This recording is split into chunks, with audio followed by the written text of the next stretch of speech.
Je voudrais préciser à quel titre je parle. Je suis spécialiste de l'Algérie, c'est vrai, je le suis devenu en éditant des livres sur la situation en Algérie, son histoire. Mais je suis d'abord là comme militant de Algeria Watch, qui est une ONG qui a été créée à la fin des années 90. Et moi, je parle en tant que citoyen français, défenseur des droits de l'homme, parce que je suis révolté par le soutien apporté par notre gouvernement au régime algérien et à tous les crimes qu'il a commis depuis longtemps. Absolument indépendant. Mais je parle parce que je pense que c'est important de faire de la bonne information en France, pour montrer pourquoi ce régime est soutenu par nos dirigeants, de droite comme de gauche d'ailleurs, et que c'est scandaleux. Alors pour répondre à votre question, en fait le conflit qui a éclaté en janvier, enfin dans les journaux, dans la presse algérienne, dans les médias, entre le clan Bouteflika, comme on dit, et le DRS, c'est M. Toufik Médiane, le général Mohamed Toufik Médiane, chef du DRS depuis septembre 90. Il est le plus ancien chef des services secrets du monde. Du monde. Quand même un record. Bon. C'est pas du tout ça le conflit. Le conflit, c'est un conflit entre l'état-major de l'armée, de l'ANP, l'Armée nationale populaire, et effectivement le DRS. Alors pourquoi ce conflit?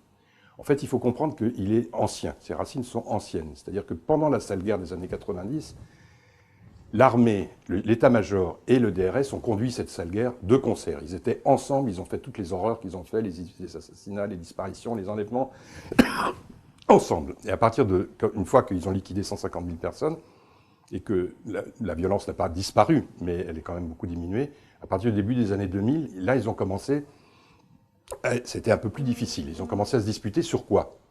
Sur le partage de l'argent, parce qu'il faut bien comprendre que la colonne vertébrale du régime algérien, depuis le début des années 80, c'était beaucoup pas le cas avant, c'est le détournement des commissions sur les importations de biens que l'Algérie importe et les exportations d'hydrocarbures. Donc l'enjeu de ce conflit au sommet du pouvoir, c'est le contrôle de la rente pétrolière. Des circuits d'argent, du détournement de la rente pétrolière, qui représente des milliards de dollars chaque année. Des dizaines de milliards de dollars depuis 30 ans.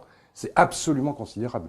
Donc ça, c'était traditionnellement contrôlé par un petit clan de généraux qui ont redistribué une petite partie pour arroser tout le monde et essayer d'assurer un peu de paix. Mais le gros, c'est eux. Et maintenant, ils vieillissent tous.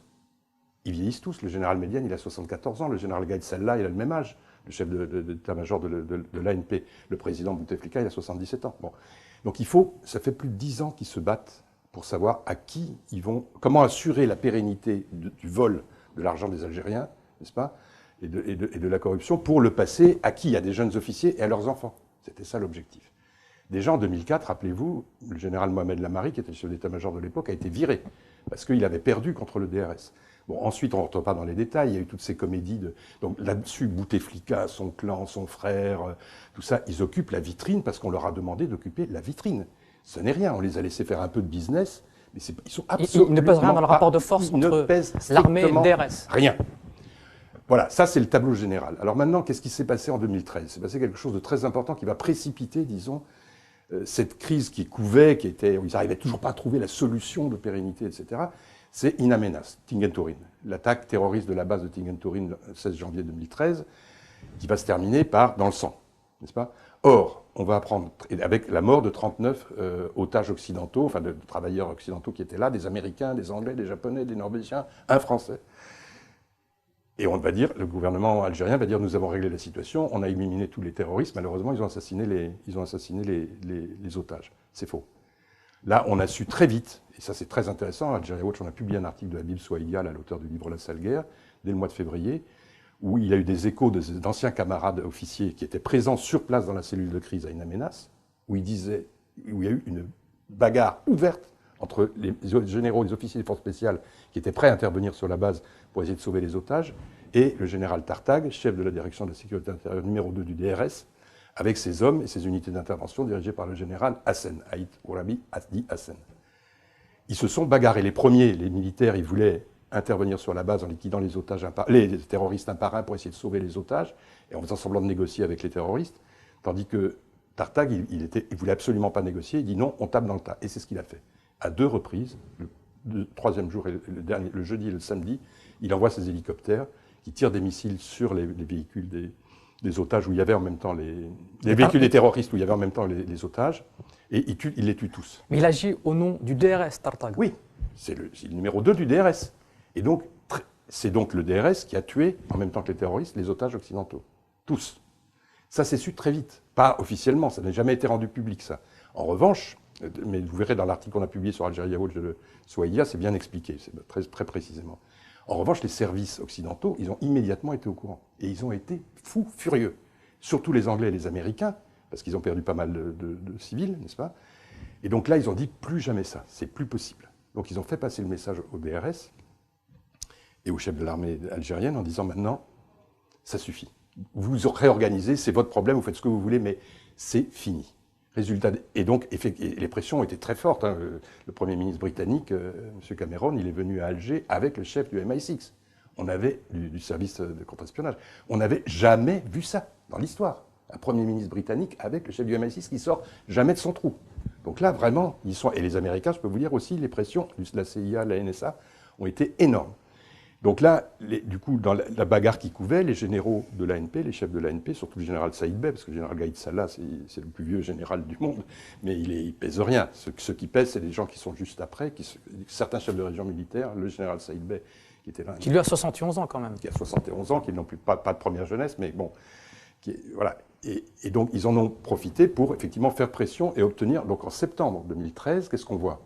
On dit, ah, la DCSA, Direction centrale de la sécurité de l'armée, qui est une des deux grandes directions avec la direction de la sécurité intérieure, est retirée du DRS et rattachée à l'état-major et au ministère de la Défense nationale, bon, dont il dépendait théoriquement. Mais surtout, il va être son chef va être M. Djebar, Menad Djebar, qui était un des pires tortionnaires de l'Algérie pendant la sale guerre. C'était lui le chef du CTRI de Blida, où des milliers de personnes sont disparues, ont été torturées, ont été enlevées. C'est lui qui gérait les groupes islamistes de l'armée, etc. Donc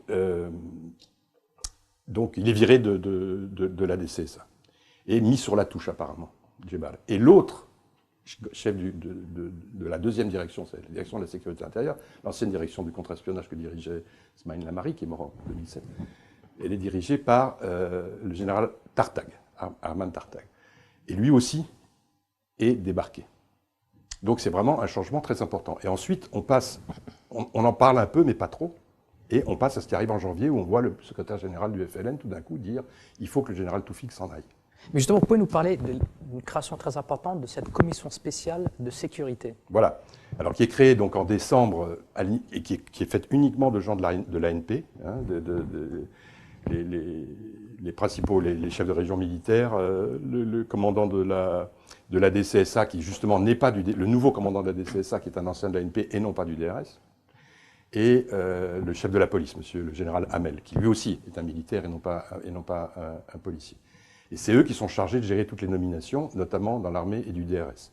Donc effectivement, c'est un organe assez secret, même s'il a une existence en principe officielle, mais enfin on n'en trouve pas trace au journal officiel algérien, mais qui a un rôle absolument central, et tout montre que ce comité, cette commission spéciale, a pour mission justement de mettre au pas le général Toufik Médienne et les hommes du DRS qui voudraient continuer à s'opposer à l'armée. Cette réalité-là, c'est-à-dire d'une police politique, qui était la sécurité militaire au temps de Boumedienne, qui est devenue le DRS en 1990, elle est au cœur du pouvoir depuis toujours. Non, mais aujourd'hui, c'est l'armée qui a des partis. Non, mais oui, mais l'armée, quand il dit l'armée, c'est en fait, il mélange. Il met l'armée et le DRS. Ils ont effectivement toute la scène politique qui a été ouverte en 89 après les émeutes d'octobre 88. Elle a eu une réalité, une certaine relative autonomie pendant 2 ans, jusqu'à ce que les réformateurs soient virés au printemps 91. Après, c'est une scène politique entièrement, moi j'appelle ça l'Algérie Potemkine. C'est-à-dire tous les partis politiques qui sont là, c'est pour la façade, ils sont tous tenus d'une façon ou d'une autre, etc. Ils n'ont aucun poids, aucun rôle, sinon distribuer de l'argent éventuellement. Bon, voilà, c'est comme ça. Mais donc, ce qu'il faut, vous voyez, vous dites ça bascule du DRS vers l'ANP, c'est plus compliqué que ça, parce que c'est pas nouveau, le jeu de bagarre entre les généraux de l'ANP et le DRS. Déjà en 2006, rappelez-vous, il y avait une sombre histoire, Brand-Roots Condor, où les gens de l'armée avaient compris que des valises de commandement secrètes pour communiquer entre généraux achetées aux Américains par le DRS et par Toufik étaient truquées et que toute leur communication passait en Israël et aux États-Unis. Ils étaient fous furieux. Là, Toufik Médienne, il en a pris un coup. Après, il s'est refait, et voilà. Mais donc, pourquoi ça éclate en janvier? Parce que, pour 2 raisons, je dirais, c'est-à-dire que là, pour cette affaire que je disais de Tingan-Turin et les réformes qu'ils ont dû faire à l'intérieur du DRS sous les pressions anglaises et nord-américaines, et aussi parce que effectivement, là, il commence à y avoir une urgence pour savoir comment on va pouvoir se répartir le contrôle des commissions et de l'argent. Et là, on n'a rien réglé. C'est pour ça que finalement, ça devient très aigu, mais Tawfik Médiane a des moyens de faire pression sur les généraux. Certains, même de ces hommes à lui, vont trahir, entre guillemets, et passer dans le camp de l'état-major. On dit que c'est le cas du général Tartag, qui serait passé maintenant du côté de l'état-major. Mais néanmoins, il les tient tous. Il a des dossiers sur tous. Donc fin février, la fin de la récréation est sifflée. Et on arrête d'utiliser les journaux et les différents relais pour se taper dessus. Plus rien.